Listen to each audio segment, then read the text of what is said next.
Welcome to तर्कशाला classes. मैं श्वेता सुमन, आपकी mentor. Class 12th economics में 90% से ज़्यादा कैसे स्कोर करें की स्ट्रैटेजी लेकर आ रही हूँ। आज के इस वीडियो में हम लोग पढ़ेंगे stock and flow, domestic territory and normal resident के बारे में। इसको एक स्टोरी के माध्यम से समझेंगे ताकि ये कॉन्सेप्ट आपके दिलो दिमाग में बैठ जाए, और इससे रिलेटेड क्वेश्चन प्रैक्टिस करेंगे ताकि बोर्ड एग्जाम के लिए आप पूरी तरह से तैयार हो जाओ। तो चलिए इस वीडियो को शुरू करते हैं एक मोटिवेशनल कोट के साथ। विश्वास वह पक्षी है जो प्रकाश को महसूस करता है और तब गाता है जब अंधेरा होता है। Written by Rabindranath Tagore. मतलब आप प्रकाश को महसूस कर रहे हो कि बोर्ड में अगर मैं अच्छे से पढ़ूंगा तो टॉप कर जाऊंगा। अभी आपके लिए स्ट्रगलिंग अंधेरा जैसा सिचुएशन है, तो आप अंधेरे में गाइए, मुस्कुराइए ताकि उस प्रकाश को महसूस कर पाइए। तो चलिए समझते हैं नॉर्मल रेसिडेंट और डोमेस्टिक टेरिटरी को एक स्टोरी के थ्रू। रोहन इंडिया से अब यूएस में जॉब कर रहा है। रोहन सोच रहा है, मैं इंडिया से आया था पर अब यूएस में काम कर रहा हूँ, मतलब मेरा नॉर्मल रेसिडेंट स्टेटस यही है। मीरा जो उसकी दोस्त है, हंसते हुए कहती है, मतलब तुम्हारा डोमेस्टिक टेरिटरी इंडिया है लेकिन यूएस में हो। समझी अब मैं। रोहन कंफ्यूज होके कहता है, वेट, मेरा बच्चा यूएस में पैदा हुआ तो उसका डोमेस्टिक टेरिटरी क्या होगा? मीरा हंसते हुए ग्लोब की तरफ पॉइंट करती है, कहती है बच्चे का डोमेस्टिक टेरिटरी यूएस होगा, सिंपल, देखा।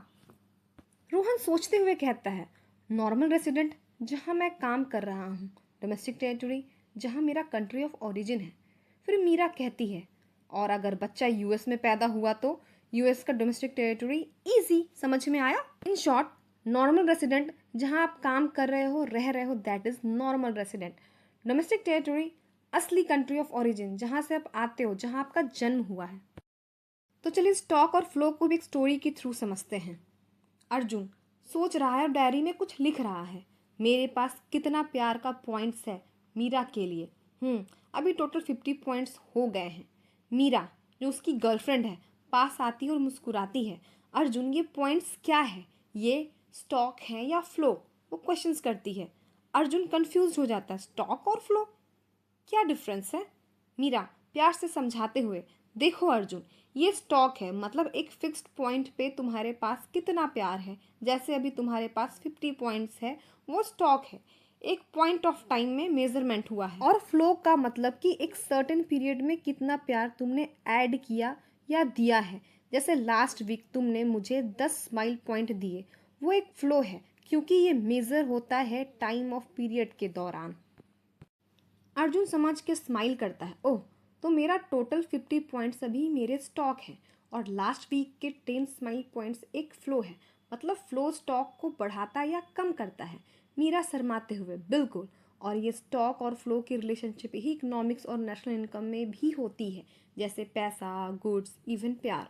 अर्जुन हंस के, तो अगर मैं रोज़ तुम्हें छोटी छोटी सरप्राइज दूँ, वो फ्लो है और मेरा प्यार का स्टॉक ग्रेजुअली बढ़ता है। मीरा हंसते हुए, perfect analogy. Stock equal to तुम्हारे पास टोटल प्यार अभी, फ्लो इक्वल टू प्यार जो तुम पीरियड में इन्वेस्ट कर रहे हो। तो चलिए इस कॉन्सेप्ट के बेसिस पे क्वेश्चंस प्रैक्टिस करते हैं जो बोर्ड एग्जाम के लिए बहुत ज़रूरी है। तो सबसे पहले इस चैनल को लाइक और सब्सक्राइब कर ले ताकि सारे प्रैक्टिस क्वेश्चन टाइम पर आपको मिलती रहे।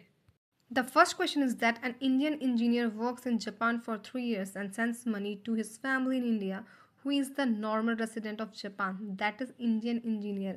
क्यों? क्योंकि नॉर्मल रेसिडेंट वो होता है जहाँ लोग काम करते हैं और रहते हैं। इंजीनियर जापान में रहकर काम कर रहा है, इसलिए उसका नॉर्मल रेसिडेंट जापान है। Second question is that a Japanese tourist visit India for 2 months, only 2 months. During this stay, he earns some money by selling photos. Is he normal resident of India? That is no. क्योंकि कोई भी व्यक्ति temporary visit जैसे tourist student पर आए तो वो normal resident नहीं होता है। नॉर्मल रेसिडेंट वो होता है जो 1 साल से ज़्यादा समय के लिए किसी देश में रहकर काम करे। अच्छा, एक बात और, जो मैं क्वेश्चन एमसीक्यूज़ वाले प्रैक्टिस करवा रही हूँ, इसको ये मत समझना कि ये 1 मार्क्स के लिए है। ये मैं कॉन्सेप्ट बेस्ड क्वेश्चन बता रही हूँ ताकि ये सारे क्वेश्चंस को अगर आप पॉइंट में 3, 4 मार्क्स, 6 मार्क्स में भी लिखोगे ना तो आपका कॉन्सेप्ट क्लियर होगा। तो पॉइंट में एक्सप्लेन करना हर क्वेश्चन को। अगर 3 मार्क्स का है तो 3 पॉइंट, 5 मार्क्स का है तो 5 मार्क्स, 6 मार्क्स का है तो 6 marks.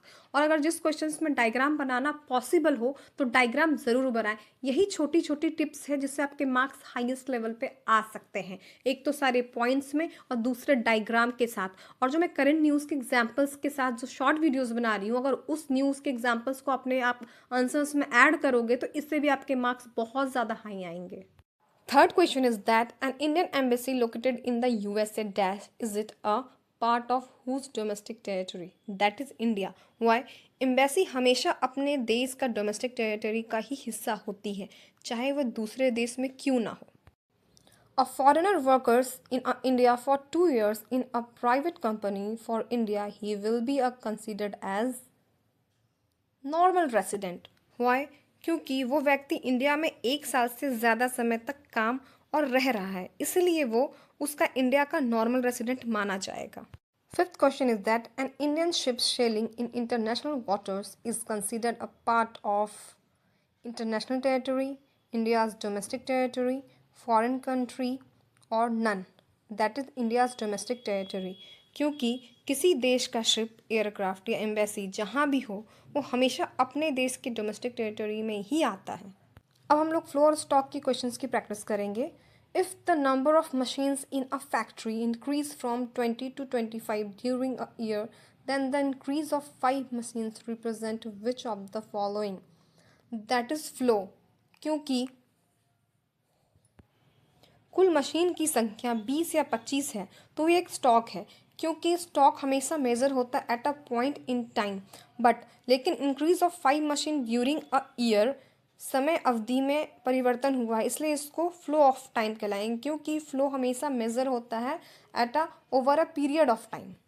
Next question is that the amount of money held by a person in his bank account on 31st March is a, that is flow, stock, income और none, that is stock.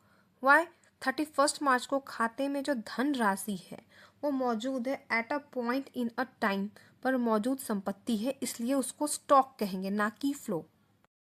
National income of a country is measured as stock of wealth, flow of goods and services, stock of capital, flow of money only, that is B, flow of goods and services। क्योंकि national income 1 साल के समय अवधि में production of good and services का total value है, इसलिए ये फ्लो वेरिएबल है, यह ड्यूरिंग ऑफ पीरियड पे मापा जाता है।